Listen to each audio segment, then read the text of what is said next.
Hey, everybody. I guess we're doing the intro here. I guess we should have discussed that. To the, It's summer. Sunday. Yeah. Welcome to the Big Show Sunday podcast edition here on the Let's Go Devils podcast network. Scotty here, along with Beer Baron, Shorts Guy, having ourselves a fantastical little summer action here. So we're a little late to the game. I know I was having some interweb issues, but we're here. First period is now underway. Puck has dropped. Hello. The great Sam Wu is eating healthy, eating salads while he's running the boards and everything. Yeah. Pretty expensive Quote, salads, unquote. if you ask me. Yeah. Quote, Who unquote, drops salads? lobster tail on top of a salad? Like an absolute savage. Sam Wu does, apparently. Sam Wu. Better than him Sam eating Wu bucks. catfish all the time. What, you don't want to eat mud-sucking catfish? No, actually, I don't, to tell you the truth. No, Yeah, I don't either. yeah. I don't even want to eat any fish. Actually, catfish I guess does taste really good. I guess I'm it's not a all fish those fan. woo bucks. It's all those Yeah, woo bucks I'm not- that Sam makes All the woo from this bugs. podcast. I like sushi. I don't like regular fish. I don't know. Oh, I love sushi. Love I Sushi's don't like great. any. I don't eat. sashimi. I don't eat anything that Seaweed gets a swims. little too, for me, but I love regular sushi. Yeah, I don't know. Well, I mean, we're way off the rails already. Maybe this is because what's happening is the Devils haven't released their roster for the development camp yet. So we really are going to start just throwing darts against the wall and seeing who sticks. And we'll start the conversation off by talking a little sushi. Yeah. Dragon roll. Love it. Love a dragon roll with a little teriyaki Rainbow. and what else is on there? The avocado on top. That is some good stuff. Nope. You should try it, Shorts Dude, Guy. It doesn't taste like Nope. regular fish. Get the Nope. rainbow roll. The rainbow roll is the best. I'll tell you what. The only thing that I will eat that comes from the sea is clam chowder. That's about it. Dude, out of Okay, like the clams are good. grossest stuff that you could pick. What about Clam what about chowder. scallops wrapped in bacon? Oh, Okay, those I'll have. God. I'll have those too on occasion. Ah, I will eat those on occasion. okay. That's a good. But I surf and don't- turf Those are right good. there. I Scallops don't in go out general of are my just way. great. If I have to, like when I get hibachi and there's a shrimp on top of the pile of the steak and chicken, I'm like, all right, well, what the hell? It tastes like steak and chicken at this point. So I'll eat Yeah. that, but I don't enjoy it. Do not enjoy it one bit. I'm Okay. not. Smiling okay. through the pain and anger. What's ever had going on, lobster everybody out bisque there? I have had lobster bisque. God, it's Ooh, that's or good. lobster. That's good too. Scotty, you remember when you It is didn't you good. used to work at Carrabba's? Yes. Remember their Yes. lobster ravioli? Yes. Carrabba's? Yes. That was Yes, they that did. was so good. They did have That a was good so lobster good. ravioli. I will say that. Yeah. But those Mm. scallops wrapped in bacon. They That's- don't get yeah. Well, much because better it than tastes that. like much. bacon. You can wrap Alaskan king anything in crab. bacon, Stephen it'll Engel's taste right. Alaskan king crab is definitely. the way Oh, to those go. king crab legs are great. Woo. good. Those are fantastic. 50 people died to get those crab legs to your plate. That's right. And when I eat them, I eat them like this. I salute my plate and I say thank you, Captain Sig Hansen and the rest of the Deadly Oh, Cats man. crew for bringing Crack us those delicious bad boys meal open night. and dip them in some butter. Oh Mm, God. Yeah. Nope, not for me.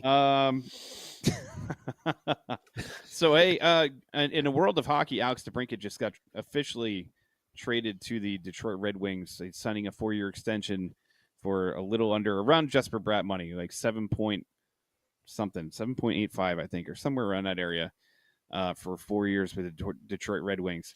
So now this is kind of like that domino effect that we're hoping to happen because once again, Fitzgerald hasn't come out and said anything really. The development camp roster hasn't been released yet, which is kind of bizarre. Normally they kind of like say that really tomorrow, quickly. Like, right? It is Yeah, tomorrow. tomorrow. So, yeah, but normally they put out the roster before the camp starts, and then they kind of No, I know. That's what I'm saying. It's tomorrow. Say How do they who's not gonna have the be roster there. out? I don't know. It's very bizarre. It's very quiet. We talked about it last week, but it's very quiet still. I do know someone who will be there no matter what, and that is someone who I think every Devils fan should keep their eye on during this training camp and developmental camp first and then training camp, and that's Simone Nemec. Mhm.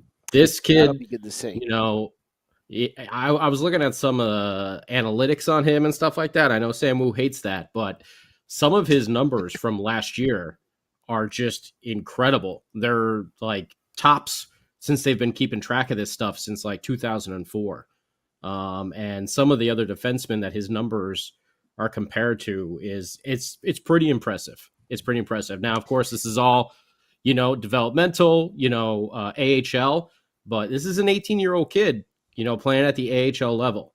Not like he's ahead of the game where a lot of others are, and it's his goals, his production, are tops in the league on defensemen for that age. And he's going to put up a push. I know that we brought in Colin Miller, which is a great, backup plan, probably a third pairing defenseman right there in case Nemec doesn't, 19. have the 19, according to Steven, he was 19. Who? 19. Okay. All right. He turned 19. Still. So, I mean, most of us were sitting way, in a parking lot picking our nose when we were 19, Yeah, I was a drunk college kid when I was 19 years old. I was not playing professional hockey, that's for sure. And not putting up these sort of numbers either. But he is going to make a push, and we're going to find out if he's got a good training camp. Does he break with the team? Do they feel he still needs to develop more? We're going to see, but I think that's going to be a name and a story for the Devils going into developmental camp and training camp in general. With where he lands, one way or another, he's going to be at the Devils at the NHL level by the time this year is up. Were block shots part of those analytics? Because I was trying to look for that last week when we were on air, when we were talking about the block shots that are going to be lost. I was curious what his were. I couldn't find them anywhere. I didn't see that. It says here, it says 18-year-old Nemec. Okay, on the I guess when the season was going on, he had 34 points in 65 games. He was a plus 13 rating. No, it's not bad. And then the highest points per game from a under 19 defenseman in the AHL, Rasmus Sandin, 2019 had 0.64. Dave Maloney back in 1975 had a 0.57. Wow. Nemec is at a 0.52. Okay. So that's like all time. His production. Now, again, it's the AHL, but that's his first, real professional season, although he did play in the World Juniors and everything else like that. That's a big jump for this kid. Yeah. And, these numbers, we knew about his pedigree, but these numbers seem to point to the fact that he's a little ahead of where many Devils fans may, and myself included, may think he is. Don't be surprised to see this kid make a massive push to make the big club at a training camp. You have to assume that the team is we have to assume that the team is assuming he is going to make this team with what they've done on the defensive end and how they're kind of, I want to say, banking for someone like him to make the team in this upcoming season. Yeah. So with those, but the addition of Colin Miller also gives us a little bit of insurance to not rush him along.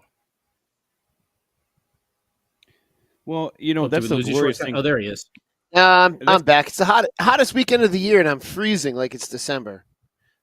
It sucks. It's my James Dolan dumb Ranger internet that I have to pay for. Anyway. But they do have that. Is that Dolan that is MSG? Is that dome out in Vegas? Is that the same? Is that Dolan's? Is it the same MSG? I have no idea. I did see that. I hope not.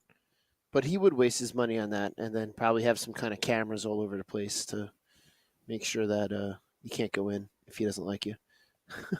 Yeah, true.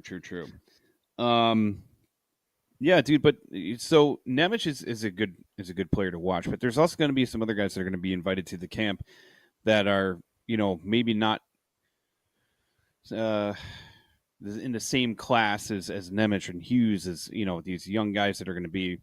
But there's going to be a lot of guys that you should watch out for. I know that we've talked about Alexander Holtz. Like, it'd be good to see him. I don't know if he's going to be at the development camp because I think he might be. I think it's only the first, second. I don't know if it's third-year players as well. This would only be there's an age second. There's an age limit because I saw something that Spencer Knight aged out of development camp, but the NHL is allowing him. They're giving him an exemption so that he can go and get some ice time with some actual players. So, by the way, good for Spencer Knight to be able to get back in the ice after whatever he was dealing with. So good to see that. 100%. But Josh Philman is going to be a cat to watch out there because I feel like he's, if I got his name right, of course I'm like screwing up everybody's names lately.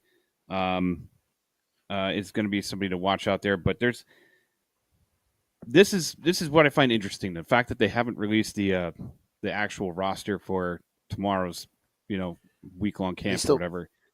They still making phone calls tonight, inviting players. Hey, you doing anything tomorrow? Well, I know.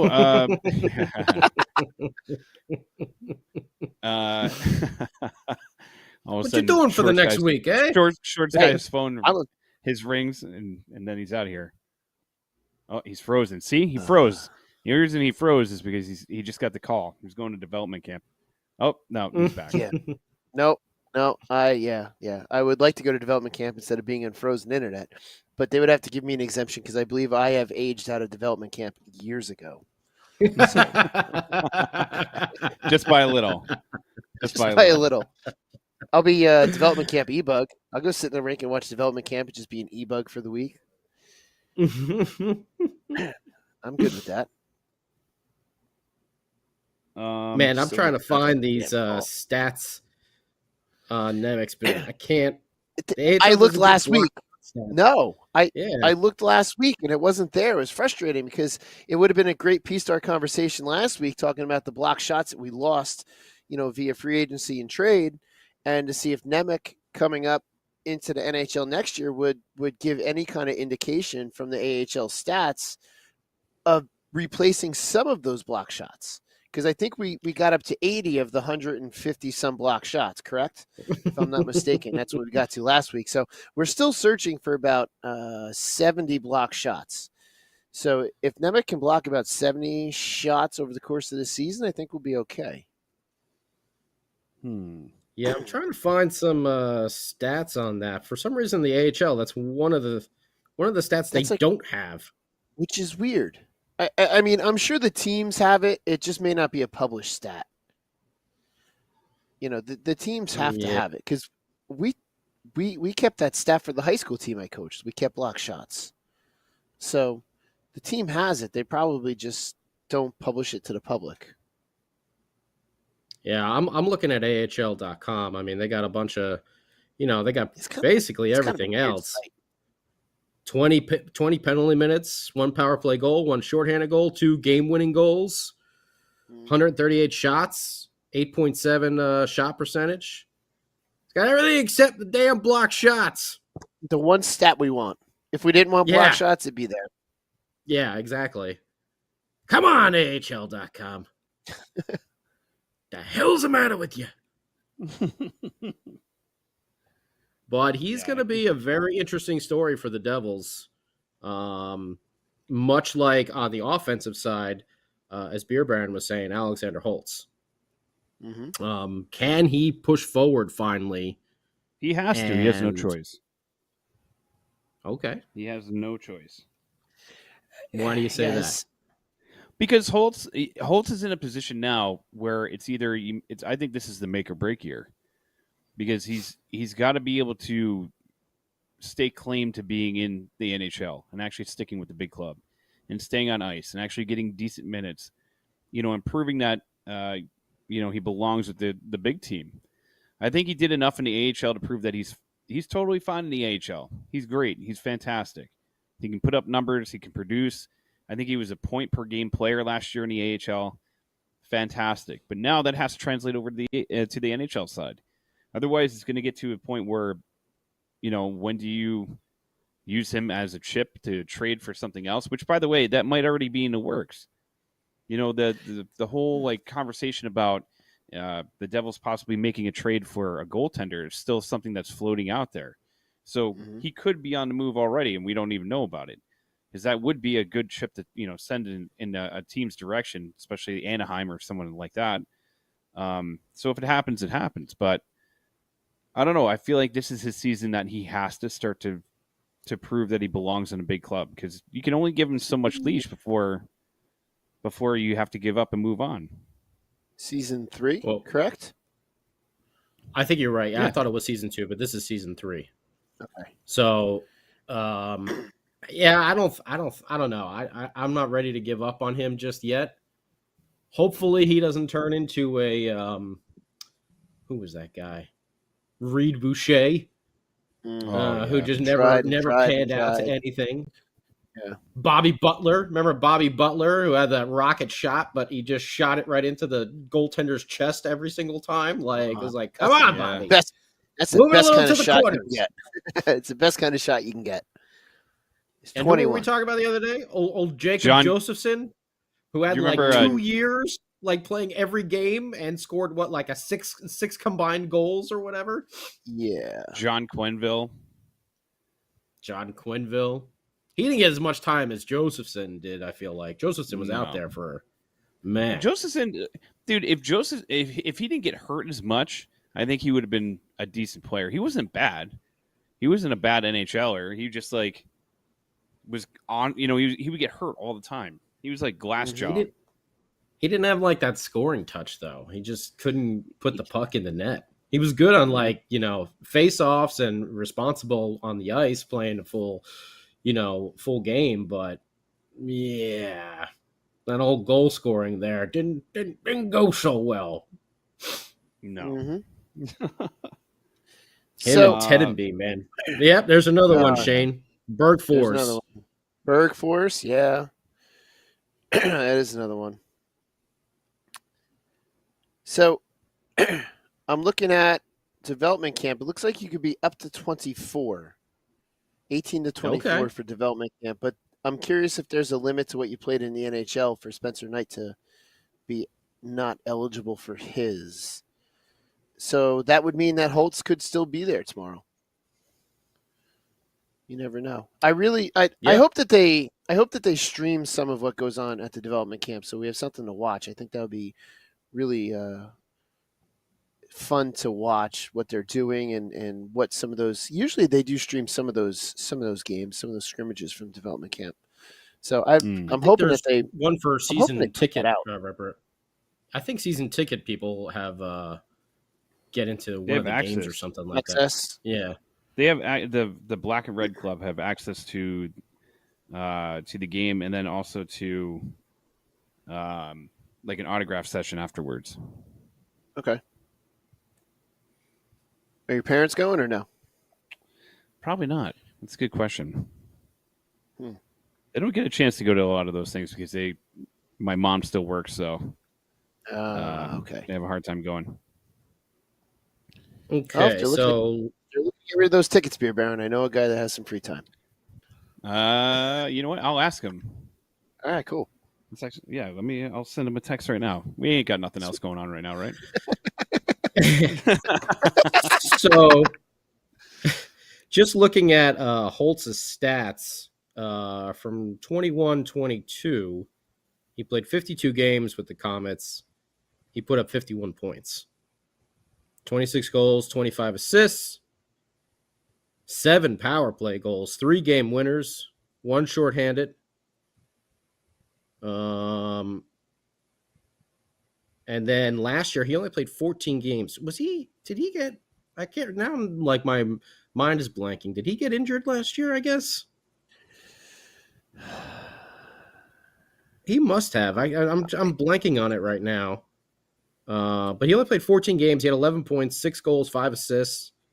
Is that at the AHL level? He only played 14 games, or the NHL? This is AHL stats. AHL. He only must 14 games? I can't remember. Did he get hurt along with? Because I know Tice Thompson was hurt for a while. Maybe Holtz Hurt got a lot. Did Holtz get dinged up too? Someone on YouTube. Okay, Steven, yeah, he did get hurt. Okay, I can't remember exactly Well, what and happened. he was also he was also with the big club for a little while, where basically he was just in the press sitting there. box. He was sitting Yeah. there for a while. Yeah. That's right. So He was missing a sitting lot there of for a while. Utica games.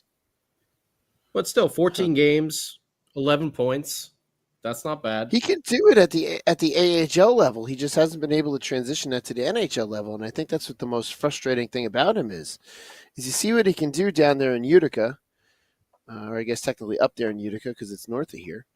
But and you say, okay, well, look at him. He's lighting it up in the AHL. Let's bring him up. And then he gets the NHL level, and there's just some kind of blockage between what he does in Utica and what he does with New Jersey, which is frustrating. And that I think is the big thing, and that they've got to work on. It could be just a complete mental block. It could be a mental thing on his end that he's just unable to perform at the NHL level, and that could be fixed. It could also be that, I would hate to say this, but maybe his limit is AHL level hockey. Maybe that's. There are guys like that. There are guys that are they're professional minor league players, career guys. Yeah, they're career AHL players, and they don't ever have a chance for the Stanley Cup, but they make a good living for themselves and their family. But we don't want Holtz to be a career AHL guy with the skills that he appears to have. We want him to come up and be really good for the Devils in the NHL. So I think that's the most frustrating thing about him is you see those stats like you rattled off there, Scotty, and he just hasn't been able to convert them nor even really crack the lineup. It's not even happening in practice if he's sitting in the press box and they're just kind of watching him, and they're not even giving him that opportunity either. Well, he is 21 years old now, so I think he's gonna get that shot come this training camp. I'm in complete agreement with the two of you that this has got to be his season to kind of put up or shut up, basically. He's got to do it this season. He's got to make the team. He's got to produce. Maybe we'll get a Mercer type of output from him this year out of nowhere. Like Holtz just comes up and scores 20-plus goals. That would be fantastic. More depth scoring because we're going to need it. Every team needs depth scoring. They do need depth scoring. Speaking of which, there's a couple other guys that I want to mention that could be interesting to watch. I wonder if sorry, Short Guy, just picked up where you were kind of. That's fine. Again. That's fine. Yeah, I froze again. Chase Stillman is another name that I wonder if he's going to be at the developmental camp. This is what stinks. I wish we had that list where we could actually look at it and say, like, oh, this guy's definitely going to be there or definitely not going to be there. But he's another guy that I find very interesting because a lot of people hated that pick, and a lot of people kind of like bash Fitzgerald for taking him there and passing over a few different people or not trading that pick and getting something in return. But he could end up being a real gritty forward. And I know we talked about him in the past, but I want to see what he's going to do at the AHL level. I wonder if he's going to be making that jump from juniors to minor league next year, or if he's still going to be in the juniors. I'm not 100% sure, but I'll be interested to see if he's going to be in camp. Graham Clark, Nolan Foote, a couple of these guys, like you think they're going to be fighting for a spot next year in the big club. So I don't know if they're necessarily going to be at this camp, but could be a possibility as well. So I'd say they'd be there. A lot of interesting names. There's no guarantee. There's no guarantee that they're going to be on the NHL club. So I would say they're probably going to be there. Even though Nolan Foote played better, and the loss of Miles Wood and the no re-sign of Tomas Tatar yet leads me to believe that they're hanging out there. Yeah, he's still there. But without him signed, I really feel like and Miles Wood, not getting re-signed. I feel like those are the two biggest things for Holtz and Foote to break their way onto the big club this season. If you brought back Tatar, I think you were pretty sure that Holtz wasn't ready. Not signing Tatar, who is still available, he's still out there. I don't know. That's just the way I read that. Yeah.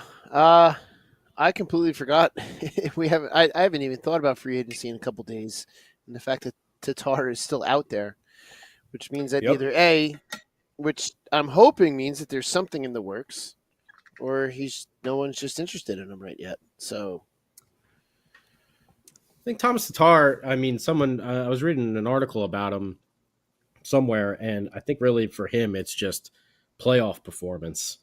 He doesn't have very good playoff numbers whatsoever. So if you're a playoff team, a lot of times you're going to value that player who kicks it up that extra notch when the playoffs come around. You'll put up with a so-so regular season because this person is going to like go into high gear every time the playoffs happen. Tomas Tatar's numbers are not good, and even if you're a bottom feeder team, hey, I'm going to pick him up, but what are you going to be able to flip him for at the trade deadline? When teams look for that secondary scoring and everything, they're going to look at his numbers and be like, he kind of disappears in the playoffs, And it's not like he's only played 10 games in the playoffs or something like that. He's got a pretty he's got a number of games under his belt.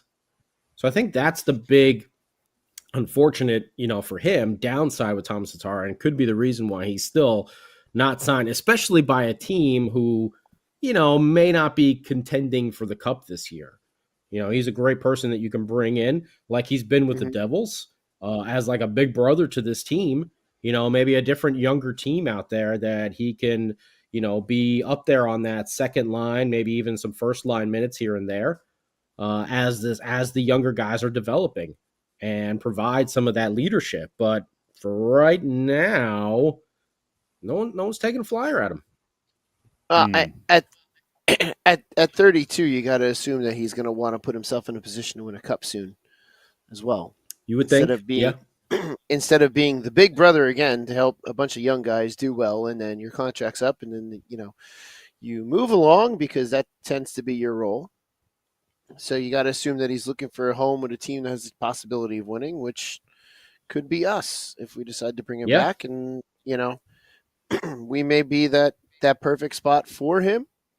He's already familiar with the team. He doesn't have to go through that transitionary period.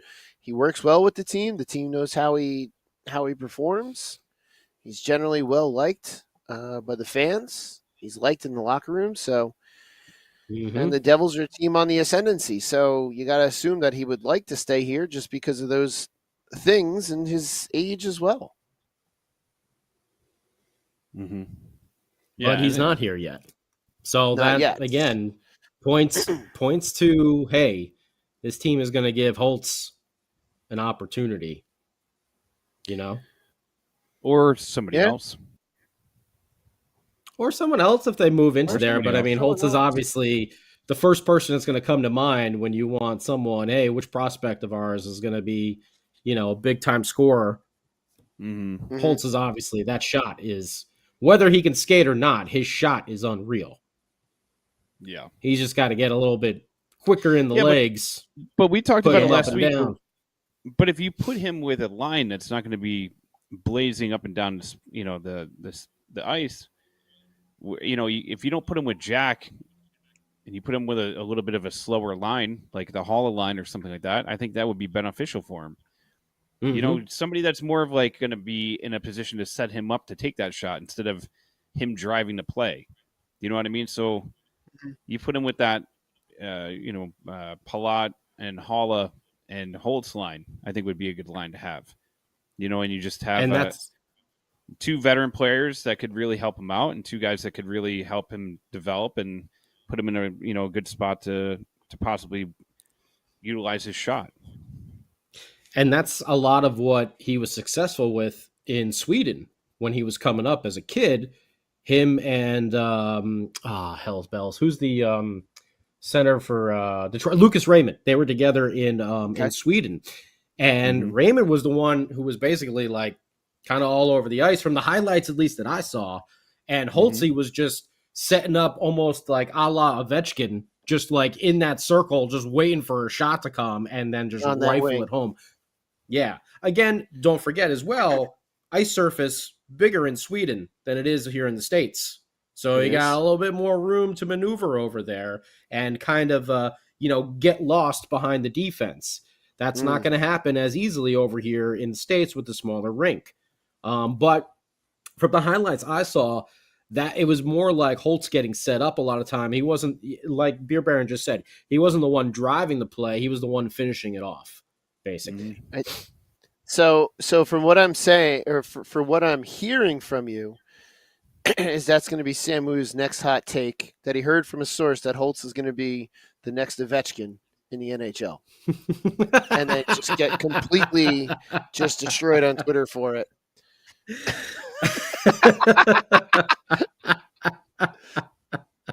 There's Samu's next hot take. Holtz is the next Ovechkin because he heard it on the Let's Go Devils podcast. That's right. Love it. Love it. He's going to get annihilated for it. Oh, absolutely. It's going to be great. Yeah. And that guy, we were talking about that before, that guy, Nick. We were talking about that before, that Kevin Weeks put out that tweet that he's been kind of known to do. And that's kind of, he puts out that little Hellebuck might be on the move. Doesn't necessarily mean that he'd be coming here, but at the same time, that'd be pretty amazing if that does happen. If it doesn't, that's another thing too. The goalie situation, I don't feel like is that bad where we need to make this trade. But if we did, it'd be a nice upgrade for sure. Getting Hellebuck or even Gibson.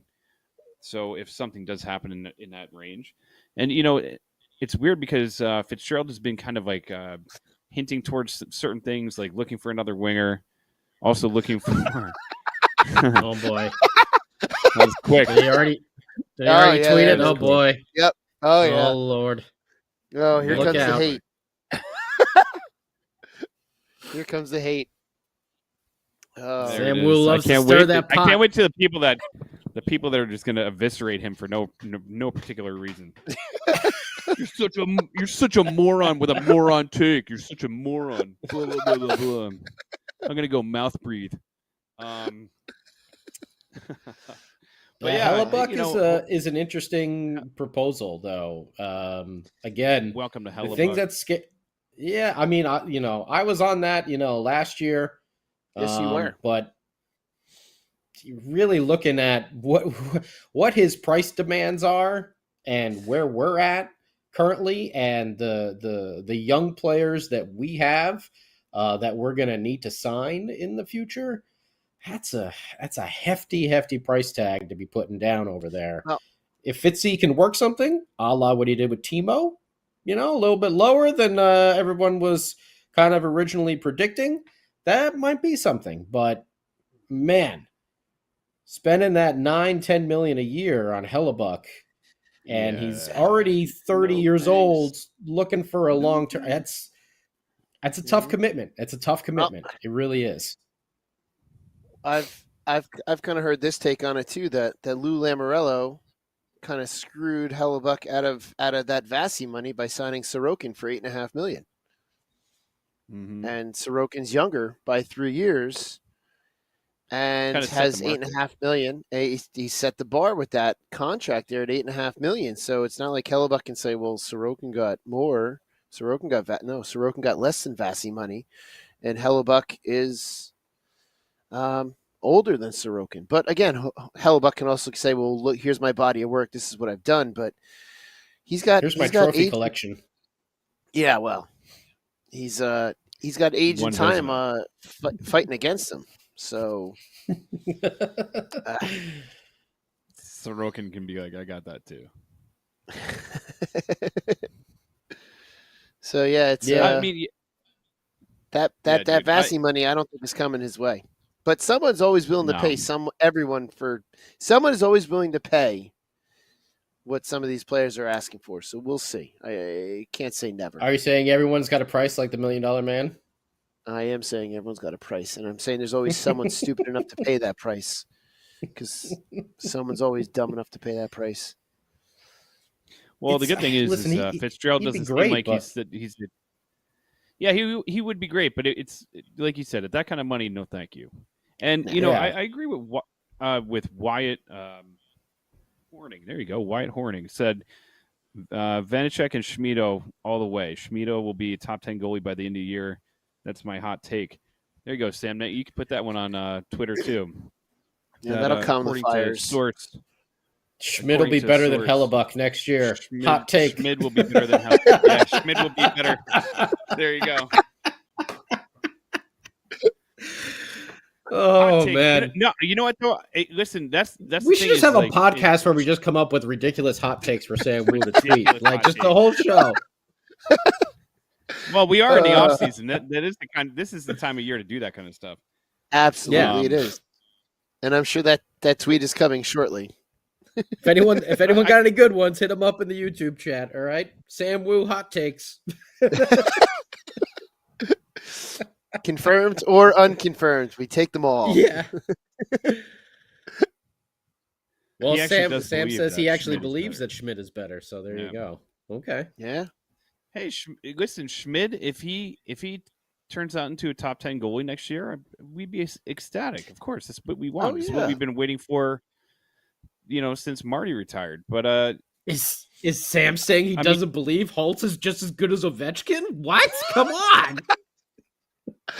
Yeah. Has that thing gotten any traction yet? I want to look. I gotta imagine. Oh boy. He's gonna get ripped on. 2 retweets already. Oh boy. Let it start. I'll jump on and retweet it. 2 retweets and 109 views. 109 people have seen Sam's hot take from a confirmed, unconfirmed source. Scotty Insurance Guy. Yeah, the 2 greatest minds in Devils hockey world. Oh man, that's too good. Oh, but yeah, we'll see what happens. Like, I don't think a Hellebuck move though is a necessity. Like I really do feel pretty good with Vanecek is he got scary there at the end of the season, and that's one thing I have been wondering, was that a physical thing or was it a mental thing at the end of the season? Because he really looked a little shook in goal at times. Was it a combination of both where he was feeling run down and it got to him mentally? You see that a lot of times we talk about little sport comparisons because it's baseball season right now. Mm-hmm. You always hear that if a guy is slumping at the plate, don't take it out in the field with you. Don't let it affect your defense. Don't let that, those mental breakdowns there affect your defense. Was his physical, was he too worn out from playing so many games and also not having, backup there with Blackwood constantly being injured? That probably takes a toll. Was it something mentally? Was it something physically? I asked you, Shorts guy, like what did you think you saw?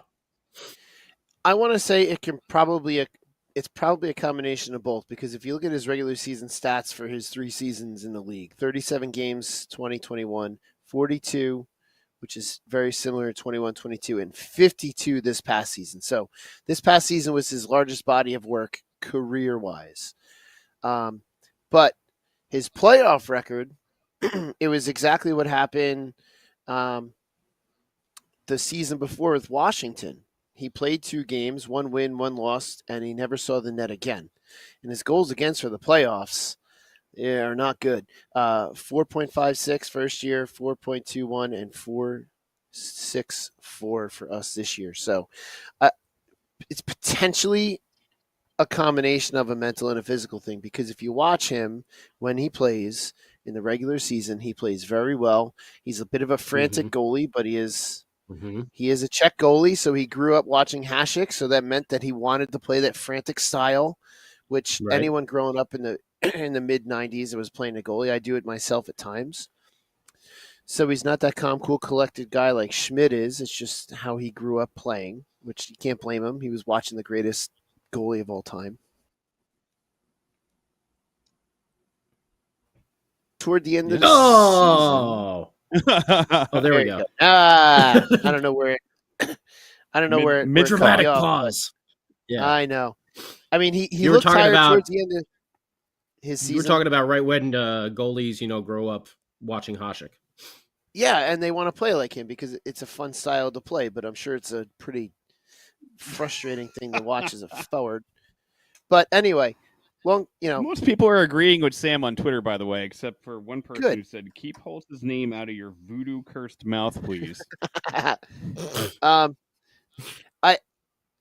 I know that to wrap up with Vanecek, he looked tired towards the end of the season, and this was the most he ever played. So I think a combination of Schmid, Vanecek could keep him much fresher towards the playoffs. But I want to say when it comes to playoffs, Oh man, comes to playoffs and cliffhanger. There he is. And Comes to playoffs brain internet. And I want to say it's a mental thing because he just was not able to recover quickly from those losses, where in the regular season he had time to work it out, which you can work through. It's a mindset thing. You can work through that. You can improve that by all means. But when you have someone like what to fight through some of those, mental issues, like, what do you do though? Like, what type of things do you, like, say you were in goal and it was just a bad night, and you just kept giving up goals left and right, and like you're like, man, how do you not take that into the next game with you? Besides just, you go one game at a time. Like, what are some things that you actually like do? You have to have a short memory. Just have a short memory. There you go. Yeah, you absolutely have to have a short memory. Essentially, what I have always done and what I've always told my goalies coaching is if you let in a goal, you have from the moment you dig the puck out of your net until the puck is dropped at center ice to figure out how the goal went in, what you could have done better, and what you should have done to make the save. And then it's got to be out of your memory. And you just have to move on. That's got to be your mindset with it. And for some reason, Vanecek, he did it in Washington. He did it here. He was chasing the net. He never saw that net again in the playoffs. But when you have someone like Schmid that's so calm, cool, and collected, that it could potentially also be another factor, it could be a nerve factor knowing that there's someone that's right on your heels that can take your job away from you at any moment. It could potentially be he could be one of those goalies that needs to be told, this is your net no matter what happens, which some goalies are like that. Some goalies need that assurance that no matter what they do, if they have a bad game, knowing that they can or they have a history of it, that they're going to get the next game, which I want to say is why Vanecek went in a couple of games when we thought that Schmid should have gone in. I'm not in the locker room. I've never met Schmid, Vanecek. I've never met Vanecek personally. I've never had a conversation with him goaltending wise. It just, these are the things that I've done and noticed and have played with and played against and coached as well. So we're really odd creatures, us goalies. We're really mental is the best way to put it. Do you think it could have been too much pressure on him in the sense where he felt like he couldn't make any mistake at all because Blackwood was constantly injured? Akira Schmid for a while there was an unknown, like, do you feel like maybe it was too much pressure and he was like just getting in his own way? For the regular season, I feel like that there probably wasn't much pressure because exactly those reasons. Because Blackwood was hurt and Schmid was the unproven commodity, and then when Schmid became the proven commodity, I will say this. Okay, I'm going to jump in for a second while he's frozen. Yeah, go ahead. I'm just going to jump in. So you're 100% right, or like I agree with everything that you're saying. And one of my favorite things about Brodeur when he played was he wanted the Devils to play back if he was scored on. That's why they don't really do that anymore. And they don't do it as much anymore, occasionally. But he requested that. So he could take a look and see like what happened and how it happened, which I think is a genius move. But I felt like in the tail end of the season, you started to see Vanecek break down, right? There was a couple games where he was just didn't seem like himself. And I remember towards the end of the season, like when we were making that push to the playoffs, we as a collective group on the podcast would talk about that. Like, oh, Vanecek had an off game. Maybe it's, the whole season's just catching up to him. Having this situation where if they don't make any moves, if they keep the two goaltenders that they have, and you assume that Schmid is going to be up in the NHL, how much time do you think they're going to split? Because if Vanecek got tired towards the end of the year, my question then becomes, all right, well then what is a healthy split? Because Short Sky, you've said in the past, as a goaltender, you want to play more so you can get into rhythms and you can get into like a game feel. And I would assume that it would be kind of a pain in the ass to like, all right, I just played 2 really solid games. All right, now I got to sit for two games. Or like, oh, I just played for a week and a half, 2 weeks straight. Now I got to sit for a week. I see the benefit to having a 1A and a 1B, but at the same time, where do you draw that line? I mean, so if you do the math, he played 52 games. That's 63% of the games from this season. So here we go into analytics. Sam, you're going to love this. So saying a 60-40 split might be too much for him if he was tired towards the end of the season. So if you're going to have Schmid as your 1A or 1B, whatever you're going to want to do, you may see a 50-50 split. And then whoever's the hot goalie at the time of the playoffs, that's your guy. And that's your guy until you falter. And you hope that they're both competing in a very good, healthy competition for that starting role. You could also go into it knowing that, all right, well, whoever's playing the best in practice, in this week is going to be playing. But, a week on, a week off, that's way too much off time to have a week with not going into the net.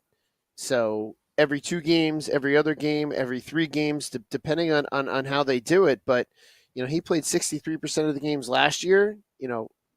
Let's say you cut it down by 4 games. Is that really going to make that much of a difference on the body?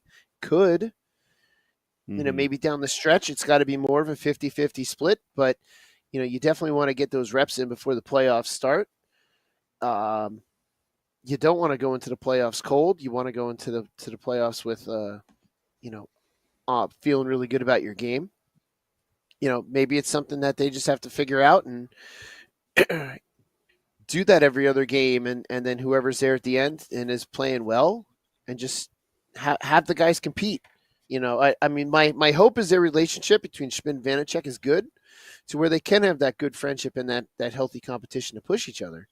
But obviously they got to make sure that they're not pushing each other too far, because we also, let's not forget, we saw Vanecek play 52 games. We did not see Schmid play, a 60-40 split last year because Blackwood played a bunch of games. I know we saw Schmid play quite a few games.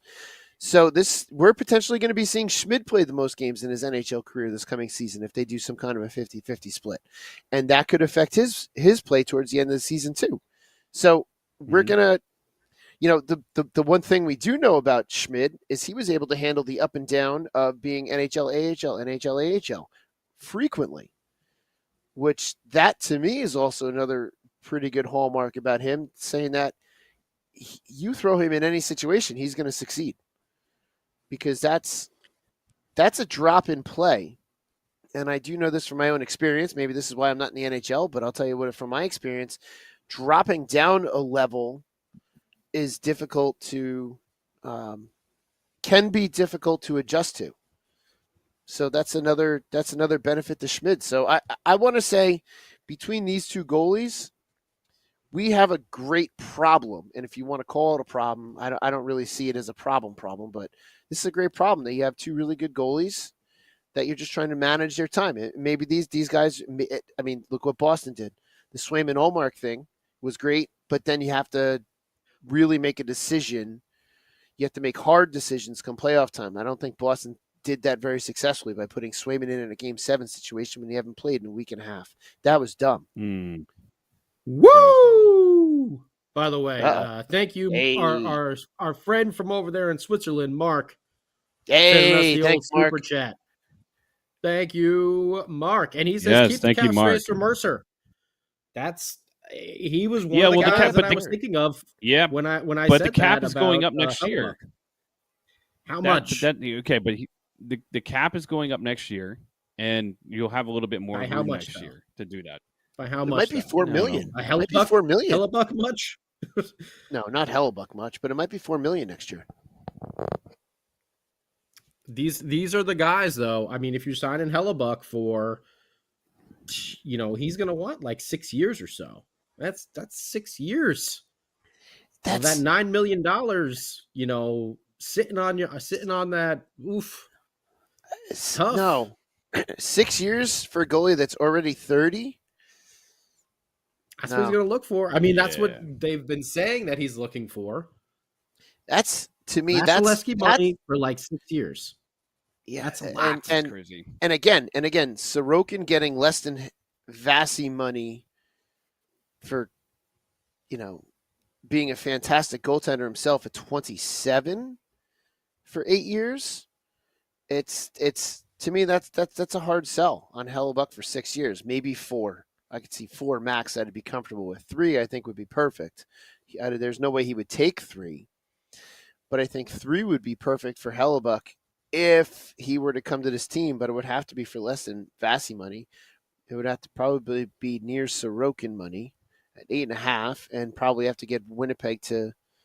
Well, they can only eat for next season because he's only signed through next season, and hope that the cap goes up. But again, Mercer, I forget who said that in the in the chat, but Mercer's got to be signed as well. Mark said that. Yeah, there it is. Super chat. It's like in yellow right in front of me. I can't see things. Yeah, you could tell my brain's off. Yeah, Mark, definitely got to keep that money for Mercer because he's gonna need a pay bump. As long as he can replicate something similar to what he did last season, let's hope that he's able to do that. So Mercer, he's got 1 year left and he's an RFA. McLeod signed a 1 year, so he's got 1 year. He's going to be an RFA again. Toffoli, we'll see what's going to happen with him. He's a UFA after this year. And then on the defensive side, Brendan Smith and Colin Miller, not too worried about them. Kevin Ball's an RFA right now. Luke Hughes is in 2 years. Akira Schmid, also RFA next year. So he's 1 and then RFA. Nolan Foote, another one. Graham Clark, another one. Tice Thompson, another one. Holtz has got 2 years. Nemec has got 3. Nico's got 4. So, yeah. And Nico signed for another 4 years. And then he's going to have to come up again. And I don't think you're going to be, I would highly doubt that they're not going to re-sign him. We'll see. Yeah. I wouldn't be shocked if he was extended in the next 2 seasons. That's going to be a raise for him because it's going to have to be. He's at 7.2 a year. Yep. So, well, he has another year like he did last year. He'll be deserving a raise. So he's going to get bumped up. So you have some money there that you're going to have to allocate for, in these upcoming years. Yeah, and it helps that some of these guys are RFAs, but Mercer, he's only making $1 million. I can see him getting, he's not going to be making like 7 or 8, but you can see him getting a bump there. Let's just put it this way. I wouldn't mind, like we said this before, I wouldn't mind if the Devils stuck with their goaltending situation. Hellebuck would be nice. Gibson would be nice, obviously. So it's definitely an upgrade over the position. You have a lot of contracts that you just spelled out that you're going to have to figure out in the next couple of years. I believe that Tommy Magic Fitzgerald will be doing just fine. Oh, yeah. I feel like if he makes a trade, he's not going to bankrupt the team. He's not going to put the team in a bad position. I feel like any contract that you see coming up, I feel like he's going to take care of it. It's going to be fine because it's been a proven track record to this point, right? When somebody actually said that too on the YouTube channel here. Let me see if I can. Morgan Williams and people also kept saying how Timo was asking for $10 million or in a $9 million too, but Fitz definitely. So Fitz could definitely get Hellebuck under $9 million and get Dawson locked up long term. I believe it too.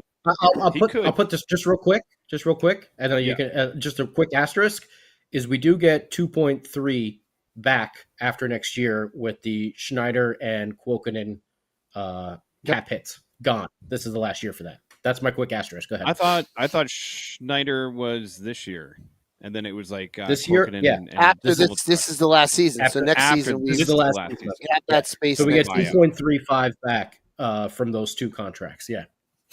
Oh, okay, that's pretty good. Hey, I mean, we could be Nashville, who has like 23 million in dead cap space right now, or something really horrible, insane. But one of the things that what's trending now is the last two Stanley Cup champions didn't have Vasi style goalies. So,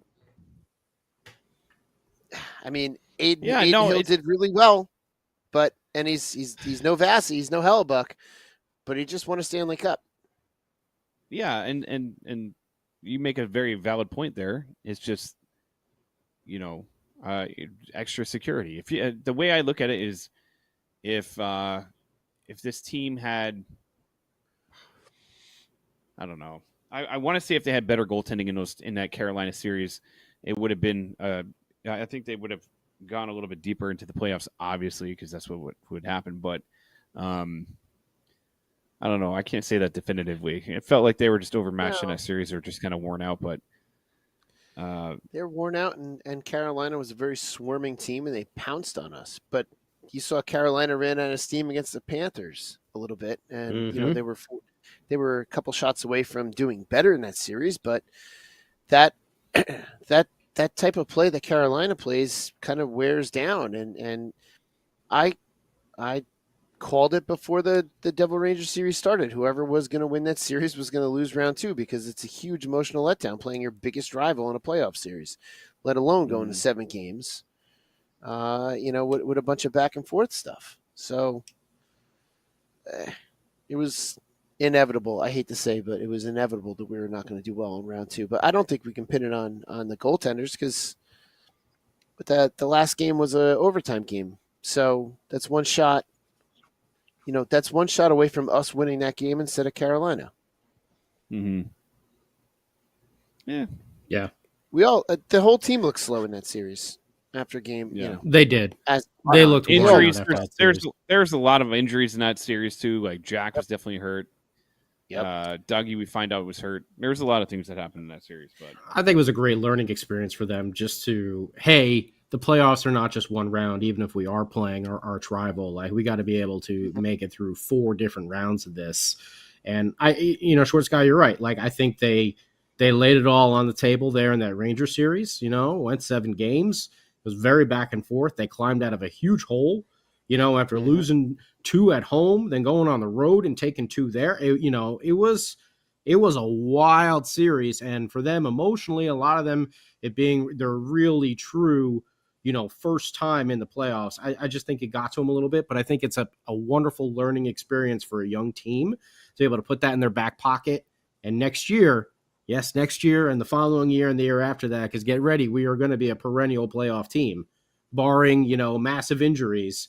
You can expect to see this team playing some summertime hockey every single year, which we're going to, very much be looking. Well, I guess it's technically still spring or whatever. When the hell does summer start? Late June spring. Something? All right, June late 20. spring. You'll know what I mean. It's Jersey. After Memorial Day weekend, it's summer. It's summer, yeah. 100%. But I think it's a great learning experience for them, and they're going to use that experience, moving forward, to move through these playoff series coming up. Mm-hmm. So we shall see. But Sam Wu has said we need to get ready for our final thoughts here, as we've come across the hour marker on the old Let's Go Devils podcast. By the way, thank you to everyone who made it out to the draft party the other week. I know I wasn't there to check in and see how everybody was doing. I was in a little stuck at work action there. But thank you to everyone who came out to good old Enzo's. Got themselves some pasta, some chicken parm, some pizza, some good drinks, some good food. Watching a little draft action happening. Most appreciated to everybody. I know Shorts Guy was there hanging out. Beer Mhm. Baron, did you get down there? I was on a cruise, bro. Oh, that's right. You That's when you were on the cruise. Okay. Yeah. Yep. I was like, Closest event to his house Living all life. year long, and he's not even there. And I he's know. not there that week. Yeah. easiest drive. Yeah. That's why I enjoy when we do that. When we do a podcast that ends up, I love that place, but it's also so close. I'm like, yeah, 10-minute drive. All right. Sam Wu had the salad. I don't know, R. Nunez. I don't know if Sam Wu had the salad that night. I believe Sam Wu is the spaghetti bolognese. That's what he gets. Yes. That's how you know That's what he Sam Wu is got. not Italian. Whenever you go out, if you're an Italian person, you don't go out and order spaghetti from an Italian restaurant. You order like an actual meal. I got That's the why it chicken says like, get the parm. spaghetti. Yeah. There you go. There you go. An actual Good meal point. there. Pasta on the Yeah. side. Yeah. Exactly. Sam's like, no, I get the spaghetti and meatballs. You get the what? Are you kidding me? Spaghetti and meatballs? You get that at home. Get some chicken salt and bulka or something like that. Come on. Come on. Something good. I had that for dinner on Friday. It was fantastic. The Chinese invented spaghetti. Okay. All right. That's what Sam Wu just texted us. Oh, man. Mark Schwab. That is your final thought, Sam. That's Sam's final thought. draft Is that beer the Chinese party. That invented is. spaghetti. That is Sam's final thought. That is his final thought. Marco Polo can shove it.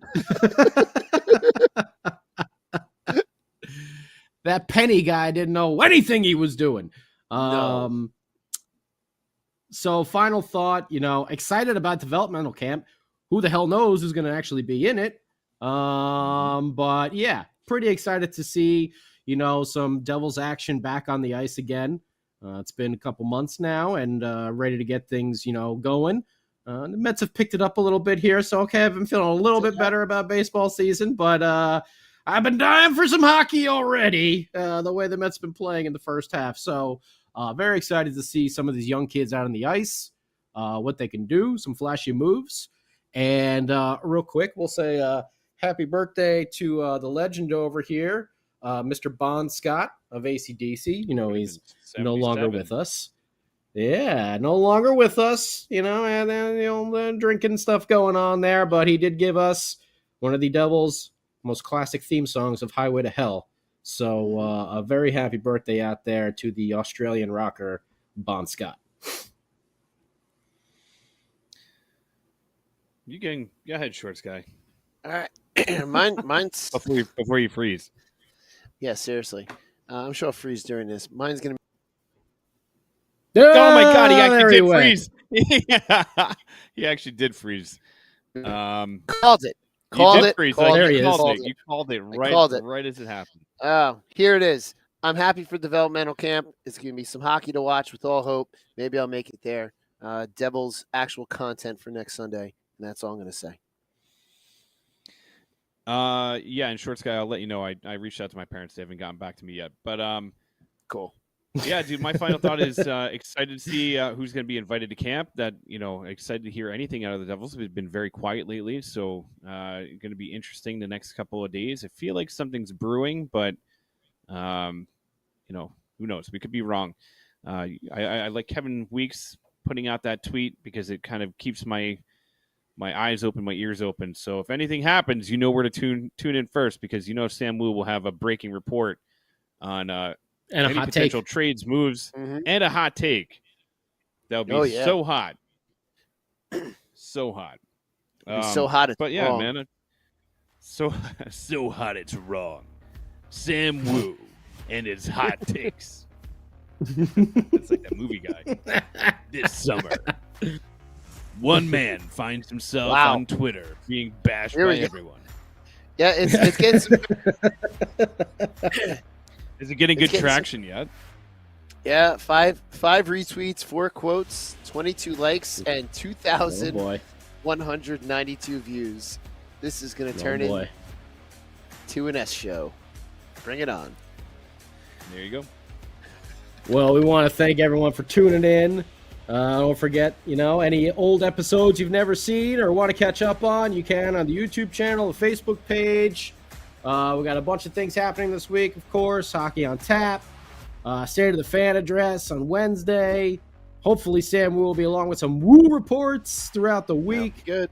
And, of course, then we'll be back. Maybe there'll even be a Devils After Dark after developmental camp. We'll see. I'm not making any promises right now. We'll see. But, yeah, we'll be back again next Sunday to talk about everything, of course, and hopefully have some updates on some of the questions that we were asking each other for the last 3 or 4 weeks. We'll see. We'll see what happens. So I want to thank you out there, YouTube Live, Facebook Live, Twitter Live, Twitch. I want to thank the great Beer Baron, Shorts Guy, and, of course, the king of Woo Bucks himself, Sam Woo, producing behind the boards, eating his salad, and being healthy, or else Mrs. Woo is going to kick him in the balls. That's all we have to say for tonight. Woo! Until next time, let's go Devils.